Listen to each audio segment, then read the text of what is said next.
pala sa'yo, ang tawag sa'yo, Dong. Hindi mo ba gusto ang tawag sa'yo, Ding na lang?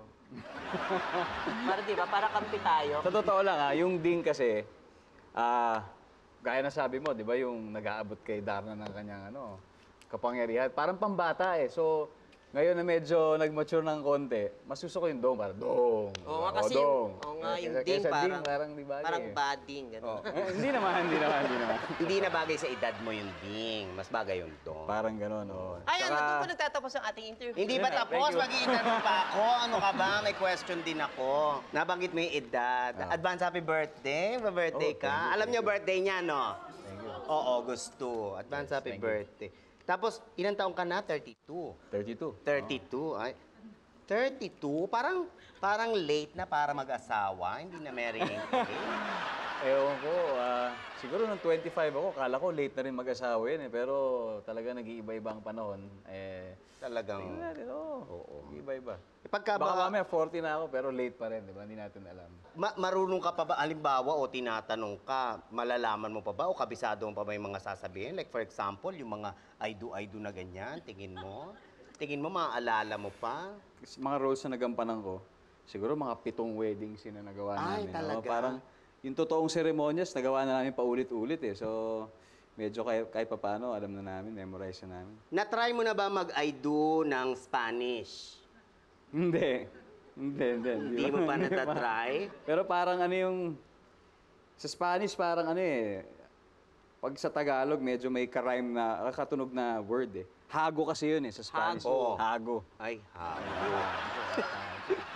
Dong, yung initials mo, yung DD, sa akin ang dating nun sexy eh. DD, di ba sexy? Parang dashing and debonair, di ba? Ganun.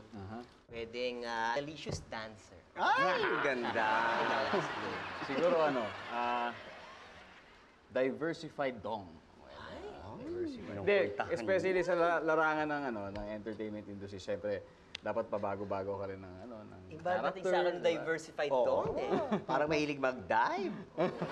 Tsaka alam mo kung ako liligawan mo, Ano? sa pintuan pa lang, ang lakas na ng dating ng pangalan mo eh. Diba? Ding Dong! Ayan na si Ding Dong! Ayan na. Diba? Alam mo nang dumarating. Meron ako napansin, no? Kasi dahil yung billboard, di ba? Ang napansin ko lang, no? Bawat billboard, nakasimangot ka. Oo, parang... Serious. Ganun ba yun? Para mas bumenta? Hindi kasi maraming version naman yan. Sabi, ngiti, di ba? Serious, tingin sa langit, yung mga ganon. Madalas siguro... Ay, pwede mo pakita yung tingin sa langit?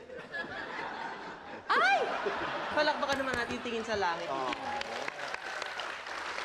Kasi magaling kang artista, di ba? Mahilig matuto. Learner ka, learner. Magaling ka bang tumawa? Pwede nating subukan. Hindi ko alam. Paano Yung may arteng, tawa? yung umiyak, magaling ka. Chamba-chamba. Ano iniisip mo pag gusto ka lamang umiyak? Iba-iba eh. Parang depende sa sitwasyon eh. Siyempre, parang nilalagay ko yung sarili ko dun sa kalagayan ng character.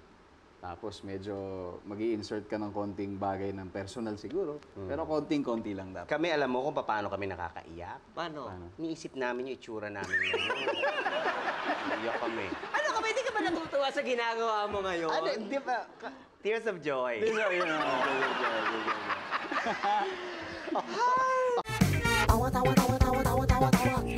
anyone, anyhow. Halika manood at sumigaw. Anywhere in the world, everybody in the house. Click and subscribe now.